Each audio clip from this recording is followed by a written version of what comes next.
ছবির ছেলেটা আমার ভাই, আমাদের দুই বোনের একমাত্র আদরের ভাই।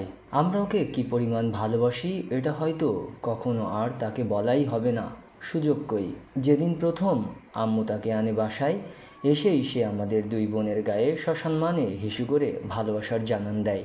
আমাদের ছোট্ট বাবুটাকে আমরা টুনা ডাকতাম, ভালোবাসার ডাক আর কি। ছোট টুনা বড় হয়ে বড় টুনা হইল, কিন্তু টুনাই রয়ে গেল আমাদের কাছে। সৈকত হইতে পারল না, কি রাগ তার। আমাকে বন্ধুদের সামনে টুনা ডাক বানাতো সেবন্তী আপু। 11ই সেপ্টেম্বরে তার 20 বছর হওয়ার কথা ছিল। জন্মদিনের কয়েকদিন আগে থেকেই গান গাওয়া শুরু করতো। সেবন্তী আপু, কি কেক বানাবা তুমি? কত হাসি খুশি ছিলাম আমরা। এখন বুকে খালি হাহাকার, কি যেন নাই, নাই তো নাই। আমাদের কলিজাকে গুলি করে মারা হয়েছে।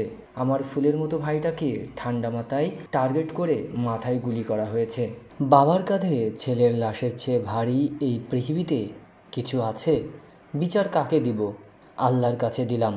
বিচার কাকে দিব? আল্লাহর কাছে দিলাম।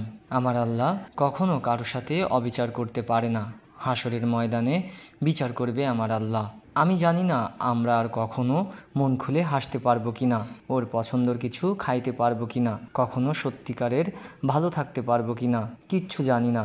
শুধু জানি আমার ছোট ভাইটা নির্দোষ। সে ছোট একটা বাচ্চা ছেলে যে বীরের মতো বন্ধুকে বাঁচাতে গিয়েছিল, কারণ এটাই তার পারিবারিক শিক্ষা যে কাউকে বিপদে দেখে সাহায্য করতে হয়। কখনো আর ভাইকে দেখতে পাবো না, জড়িয়ে ধরতে পারবো না, গালে কপালে জোর করে চুমু দিতে পারবো না, আর কখনো বলতে পারবো না, টুনা কয়েল ধরাইয়া দে, টুনা পানি দে। আমার ভাই শহীদ। শুক্রবার দিন দুপুর 3:37-এ আমার ভাইয়ের মাথায় গুলি করা হয়েছে। মুসলমানদের জন্য শুক্রবারে মৃত্যু হচ্ছে স্বপ্ন, আর তার উপর মুহররম মাস। জান্নাতের সবুজ পাখি হয়ে ঘুরে বেড়াচ্ছে আমার ছোট্ট বাচ্চাটা। আমরাও অপেক্ষায় আছি কবে পাখির সাথে দেখা হবে আবার। বিদ্র সবাইকে জানাতে চাই আমার ভাই শহীদ ও নিষ্পাপ। সবাইকে জানাতে চাই সে কখনো কারো ক্ষতি করেনি।